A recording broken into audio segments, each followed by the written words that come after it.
Hi, I'm Matt with Alembic Strategy, and in this short presentation, I will outline a scenario-based disaster planning approach that we can use for you. While this can be used for any type of disaster planning, today I will be looking at the process in relation to the COVID-19 outbreak, a topic currently on everyone's mind. I'm going to run through the framework we can use, how to establish where we are now, how we are going to decide where we want to be or can be in the future, and then most importantly, how we are going to get there. The framework we use is called Now, Where, How.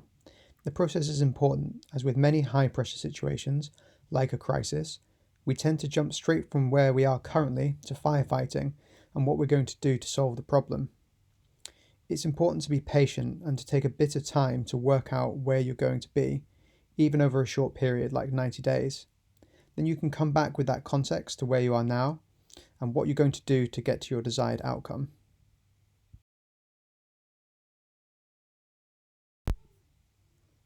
The starting point for the now analysis is to use diagnostics. We have around 20 of them at our disposal, but we might only need 2 or 3 to identify the real underlying issues of your business.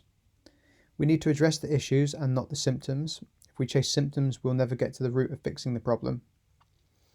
We also need to know what the main challenges are, because they tend to be the roadblocks. We need to know your urgent concerns, because you know your business and industry better than we do, and we need to try and draw on that experience. There are also a number of opportunities in any situation, although sometimes they can be hard to find, but if there are any, we need to find them.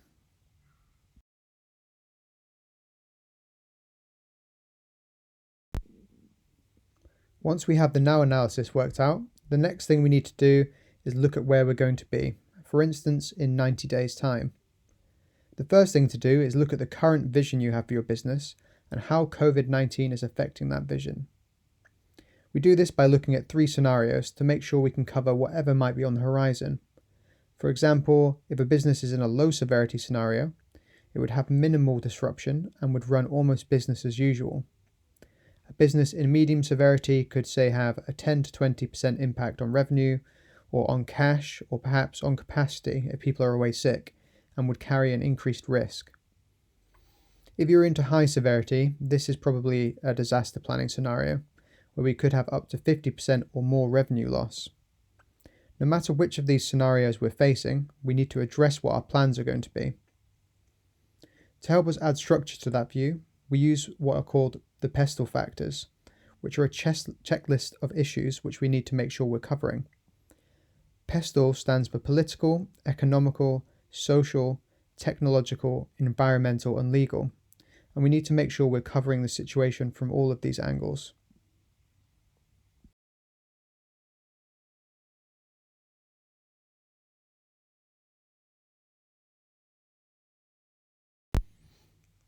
And now the business end of the plan is how we're going to respond to the COVID-19 scenarios.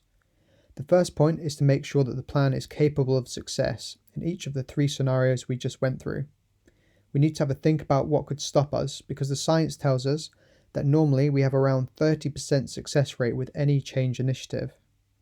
We have a model we use which helps us raise that from 30% to around 80%, so it's important that we apply that here.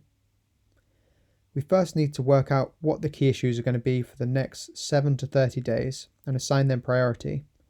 We should also have a think and consider what to do if the severity escalates. There are 3 key factors we're going to consider, the first of which is risk. We need to think about how we're going to manage risk, and we usually use a tool called FMEA, which is a risk mitigation tool. Secondly, we have waste, and we use several profit improvement tools to reduce waste and identify specifically where waste can be improved. Then growth. Don't be surprised to find that there are several areas with growth potential, perhaps in areas that we've not considered before. We also have a range of tools we use to identify these areas, in this case, growth model, product portfolio, and force field analysis.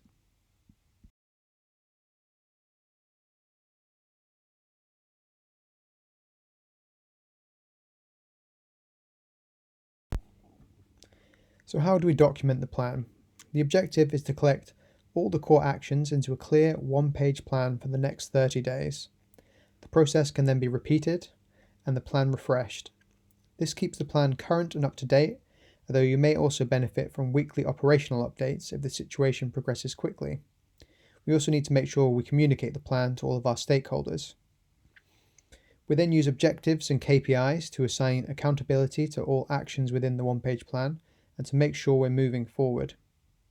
We also need to be prepared to pivot and change direction or redo our plan as we get more insight and information around the issues. And we need to work in accountability loops between you and us as your trusted advisors and help you navigate through the next few months.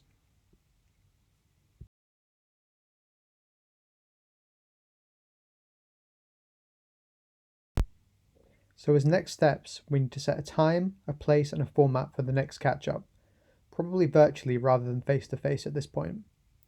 We can then decide who will be involved, develop the plan through the process we've outlined, and review the plan weekly, adapting as we go, and ultimately survive and prosper together.